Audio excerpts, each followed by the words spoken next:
Hope you're doing great. What is up, guys? In this video, we are going to show you how to pay with Temu credit card. So we are now in Temu, and for example, let's buy this one, right?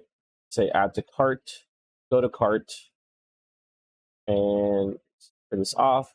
Now, what you want to do once you're in cart is click on checkout over here, like so. And here you're going to be brought to this page, which is the payment method. So you could go to card like here, and here you just need to enter your card.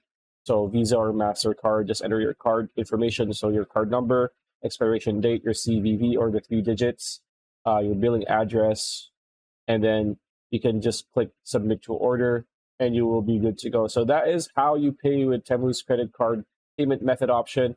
That's pretty much it. That's a video. Hope you liked it. Like, comment, share, subscribe, ring that bell icon. We'll see you on the next one.